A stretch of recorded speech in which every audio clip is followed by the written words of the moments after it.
بسم اللہ الرحمن الرحیم۔ پیارے دوستو، السلام علیکم ورحمۃ اللہ وبرکاتہ۔ ایک دن حضور اکرم صلی اللہ علیہ وآلہ وسلم غار حرا کے اندر عبادت میں مشغول تھے کہ اچانک غار میں آپ صلی اللہ علیہ وآلہ وسلم کے پاس ایک فرشتہ ظاہر ہوا۔ یہ حضرت جبرائیل علیہ السلام تھے، جو ہمیشہ خدا عز و جل کا پیغام اس کے رسولوں علیہم الصلوۃ والسلام تک پہنچاتے رہے۔ فرشتے نے ایک دم کہا کہ پڑھیے۔ آپ صلی اللہ علیہ وآلہ وسلم نے فرمایا کہ میں پڑھنے والا نہیں ہوں۔ فرشتہ نے آپ صلی اللہ علیہ وآلہ وسلم کو پکڑا اور نہایت گرم جوشی کے ساتھ آپ صلی اللہ علیہ وآلہ وسلم سے زوردار معانقہ کیا، پھر چھوڑ کر کہا کہ پڑھیے۔ آپ صلی اللہ علیہ وآلہ وسلم نے پھر فرمایا کہ میں پڑھنے والا نہیں ہوں۔ فرشتہ نے دوسری مرتبہ پھر آپ صلی اللہ علیہ وآلہ وسلم کو اپنے سینے سے چمٹایا اور چھوڑ کر کہا کہ پڑھیے۔ آپ صلی اللہ علیہ وآلہ وسلم نے پھر وہی فرمایا کہ میں پڑھنے والا نہیں ہوں۔ تیسری مرتبہ پھر فرشتہ نے آپ صلی اللہ علیہ وآلہ وسلم کو بہت زور کے ساتھ اپنے سینے سے لگا کر چھوڑا اور کہا کہ اقرأ بسم ربک الذی خلق، خلق الانسان من علق، اقرأ وربک الاکرم الذی علم بالقلم علم الانسان ما لم یعلم۔ یہی سب سے پہلی وحی تھی جو آپ صلی اللہ علیہ وآلہ وسلم پر نازل ہوئی۔ ان آیتوں کو یاد کر کے حضور اقدس صلی اللہ علیہ وآلہ وسلم اپنے گھر تشریف لائے، مگر اس واقعہ سے جو بالکل ناگہانی طور پر آپ صلی اللہ علیہ وآلہ وسلم کو پیش آیا، اس سے آپ صلی اللہ علیہ وآلہ وسلم کے قلب مبارک پر لرزہ طاری تھا۔ آپ صلی اللہ علیہ وآلہ وسلم نے گھر والوں سے فرمایا کہ مجھے کملی اوڑھاؤ، مجھے کملی اوڑھاؤ۔ جب آپ صلی اللہ علیہ وآلہ وسلم کا خوف دور ہوا اور کچھ سکون ہوا تو آپ صلی اللہ علیہ وآلہ وسلم نے حضرت بی بی خدیجہ رضی اللہ تعالیٰ عنہا سے غار میں پیش آنے والا واقعہ بیان کیا اور فرمایا کہ مجھے اپنی جان کا ڈر ہے۔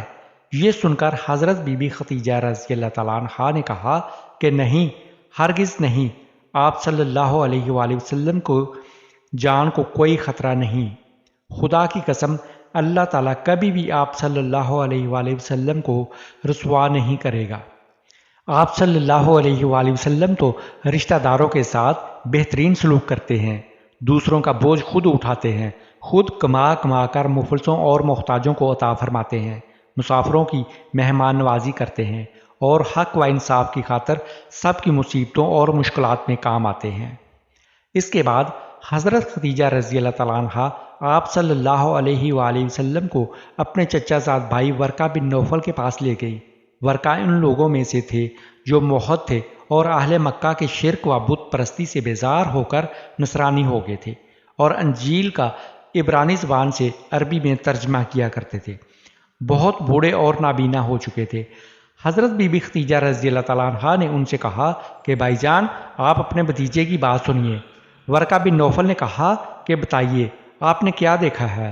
حضور صلی اللہ علیہ وآلہ وسلم نے غار حرا کا پورا واقعہ بیان فرمایا۔ یہ سن کر ورقہ بن نوفل نے کہا کہ یہ تو وہی فرشتہ ہے جس کو اللہ تعالیٰ نے حضرت موسیٰ علیہ السلام کے پاس بھیجا تھا۔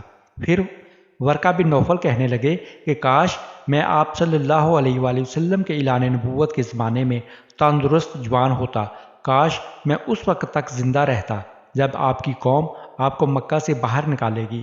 یہ سن کر حضور صلی اللہ علیہ وآلہ وسلم نے تعجب سے فرمایا کہ کیا مکہ والے مجھے مکہ سے نکال دیں گے؟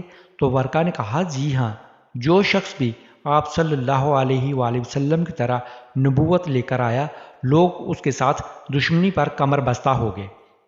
اس کے بعد کچھ دنوں تک وحی اترنے کا سلسلہ بند ہو گیا اور حضور صلی اللہ علیہ وآلہ وسلم وحی کے انتظار میں مضطرب اور بے قرار رہنے لگے، یہاں تک کہ ایک دن حضور صلی اللہ علیہ وآلہ وسلم کہیں گھر سے باہر تشریف لے جا رہے تھے کہ کسی نے یا محمد صلی اللہ علیہ وآلہ وسلم کہہ کر پکارا۔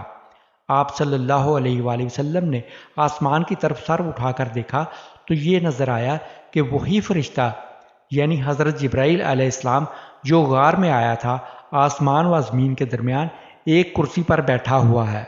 یہ منظر دیکھ کر آپ صلی اللہ علیہ وآلہ وسلم کے قلب مبارک میں ایک خوف کی کیفیت پیدا ہو گئی اور آپ صلی اللہ علیہ وآلہ وسلم مکان پر آ کر لیٹ گئے اور گھر والوں سے فرمایا کہ مجھے کمبل اوڑھاؤ۔ مجھے کمبل اوڑھاؤ۔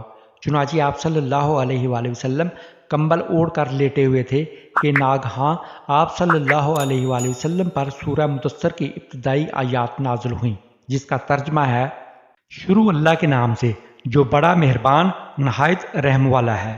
اے چادر میں لپٹنے والے، اٹھو پھر خبردار کرو اور اپنے رب کی پھر بڑائی بیان کرو اور اپنے کپڑے پاک رکھو، اور یعنی شرک کی گندگی سے تو الگ ہی رہو۔